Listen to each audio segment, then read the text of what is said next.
sense of ever making any real change on the Horn. Is that what we're saying here? I mean, now you talk about Kenya. What about the Kenyan election? You know, Kenya, I think, has a reputation of being one of the four most states in East Africa that has done things in terms of democracy and et cetera, et cetera.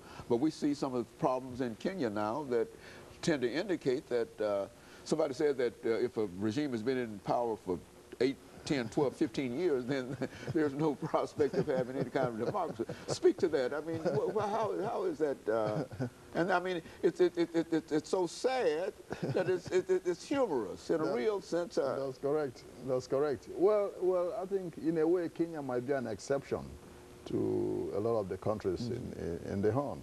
Kenya has done well in terms of stability, political stability, and that has worked in its favor insofar as economy is concerned. You know, several international organizations, the UN and all that, have headquarters in Kenya. You know, Nairobi is one of the most bustling cities in Africa and the world, really. You know, so in a way, they've done well by having regular elections, unlike their neighbors and others. You know, since Kenya became a republic, you know, in '64, elections have been held on time constantly, even though, you know, people will say 90% of it have been rigged. Okay. You know, but there's been elections. There's a functioning parliament that has been, you know, that has been in operation since independence. There's never been a coup in Kenya, even though one was attempted in 1982 by Air Force officers, which was quickly crushed.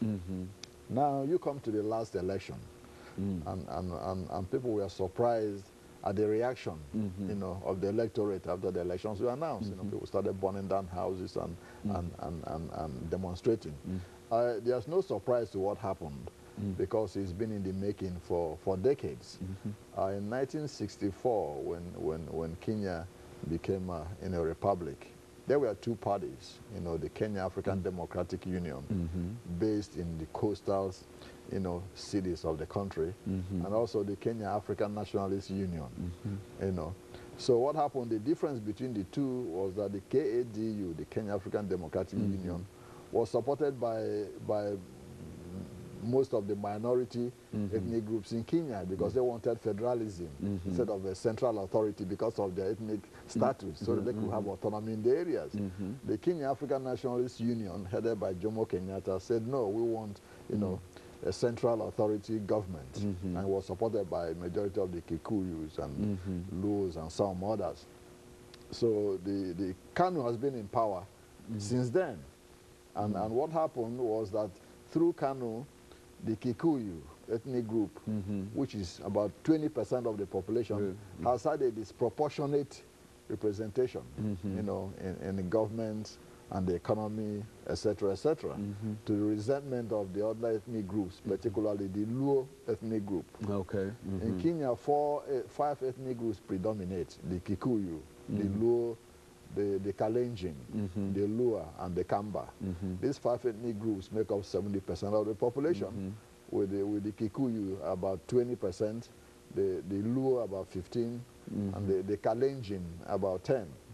The last president before this was a Kalenjin, you know, Daniel Arap Moi, who stayed in power for almost 20 years. The current president, Mwai Kibaki, is Kikuyu. Okay. See, for long, the Kikuyu political class and the Luo political class have been struggling for power. The first vice president under Kenyatta was Ojinga Odinga, the father of the current, you know, the man who supposedly won this, Raila Odinga. He was implicated in that 1982 coup. His father fell out with Kenyatta over ideology, and his father was jailed. So he's Luo.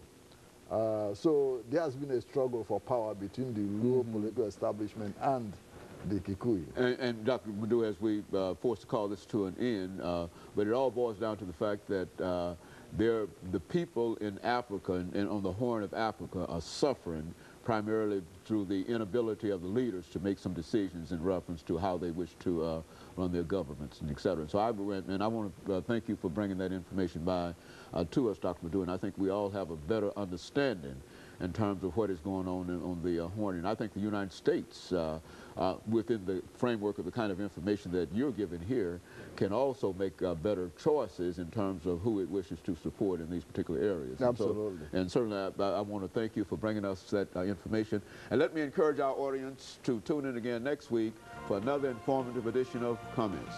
Thank you and good morning.